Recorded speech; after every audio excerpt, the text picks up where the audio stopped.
friends, welcome to 212. My name is Christina and I'm so excited you're here. If this is your first time tuning in to watch 212, we just want to say thanks for coming. A little bit about us, we believe in God and we believe He has a purpose for your life. You are not here by accident, my friend, and I hope you get exactly what you need today. Every day you have a choice. Just exist or live. What if the little things mattered? What if getting by wasn't good enough? What if 1 degree made all the difference in the world? It does.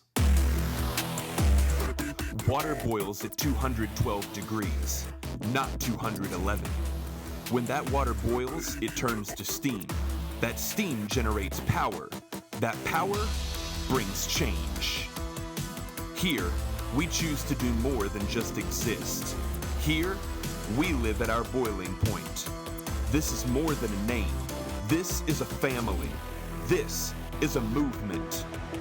This is 212.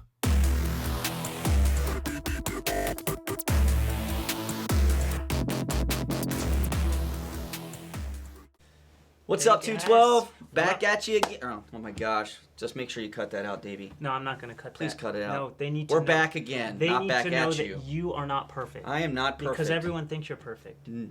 Except you're short. They don't think you're... Yes. That's... If I was just a little taller. But Zacchaeus was short too, and Jesus still Yes, loved come him. on, preach that sermon, brother. If you know Zacchaeus... Ran after Jesus. You've been reading Climbed your a tree Bible. for Jesus. Like we asked you to last week, you've been reading the all Word. about some Jesus.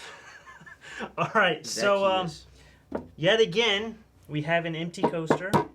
I don't have the hand sanitizer on me. Oh, that's So- because today we have Clorox disinfectant wipes. We should move this up. Or That's disinfecting wipes. This is There we go. important. Yeah. We want you to see this the whole Don't time. leave home without it. Or don't stay home without it. Wash your hands.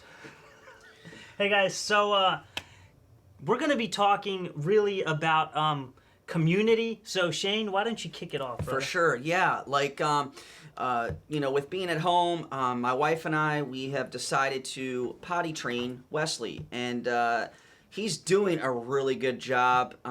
Super proud of him.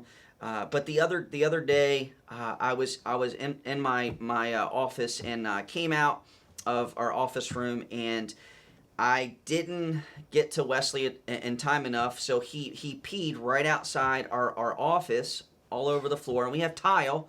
So I open the door, take one step, and I just slip. My feet fly up in the air.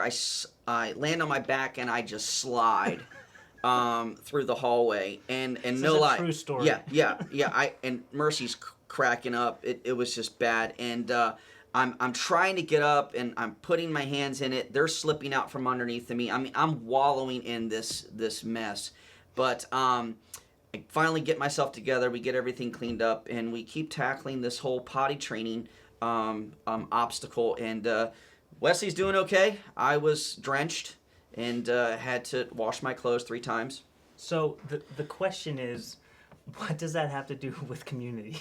So I'm not making the connection. Okay, so that has to do a lot with community because right now we're all at home. We're with our families. Gotcha. And man, when we come together, yeah, it can get a little messy. It can get a little crazy. It can get a little frustrating at times. But man, we love each other and we move forward and we follow Jesus. So yeah.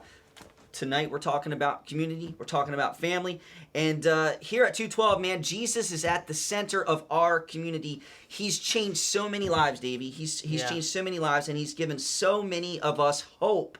And because of Jesus' great work, we're all about 2 things at 212. And the first one is, and I know you can say them with me, once family, always family. And the other one is, I got your back.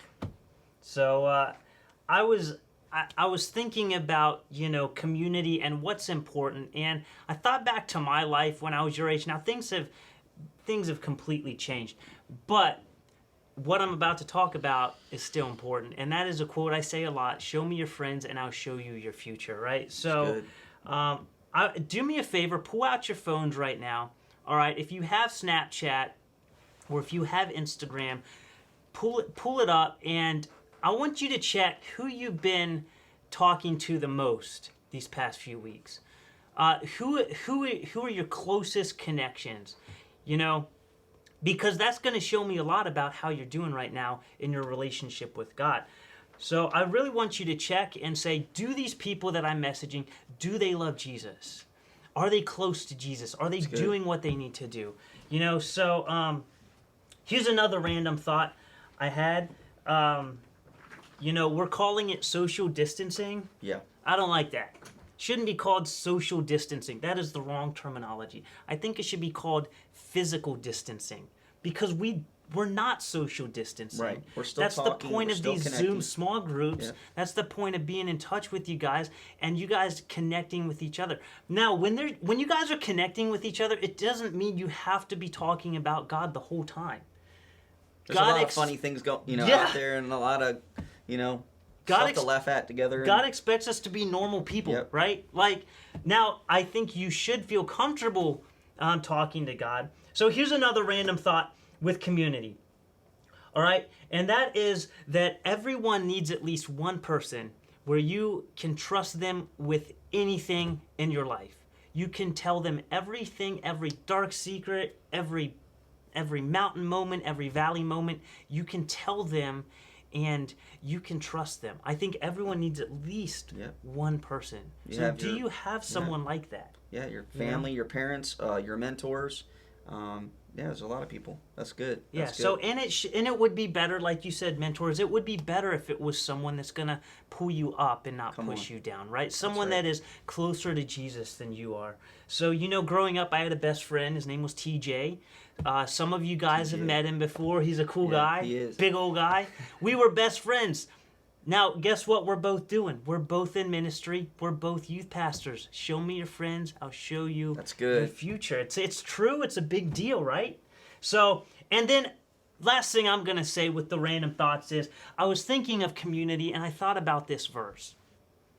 And it comes from John 13:35. Jesus says, your love for one another will prove to the world that you are my disciples.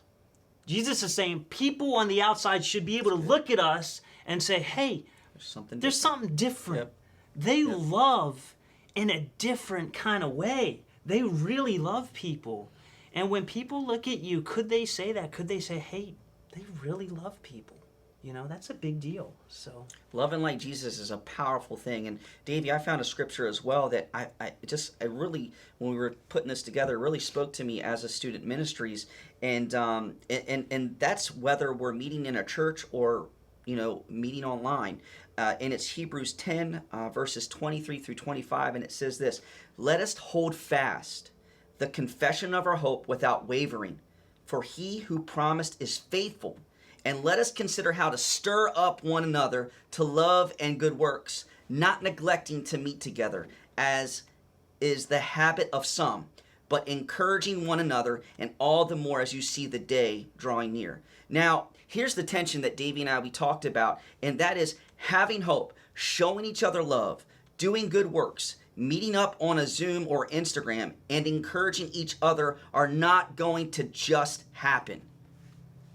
So what he's saying is, we have to do the work. If we want to be in community, we have to do the hard work, and it ain't going to be easy, right? You've got to be intentional about reaching out. And we've got to make this happen, 212. We have to. So, and we have to stir them up. When we connect with someone, we have to encourage them, and they better be encouraging us too, or else maybe we have the wrong friends, right? That's right. And we have to remind each other of who we are and what Jesus has done. So, guys, 212, community isn't just what we do, it's who we are. Once family, always family. I really hope that you do not feel alone during this time. And if you do, reach out to me, reach out to Shane, reach out to Christine, reach out to your friends, but just make sure they're the right ones, right? So. For sure. And don't neglect Jesus, nor the core of who we are. And that core is family. It is family. And we have to work hard to make this happen, 212. And let me just encourage you to bring the 212 sense of family to your home right now. So many times we used to separate the two. Now it's time to let your family know you've got their back. and that you appreciate them. And if you don't have a close family, you know, you're with someone, and though it's healthy or not, you can choose to be the bigger person. You can choose to love. You can choose to encourage.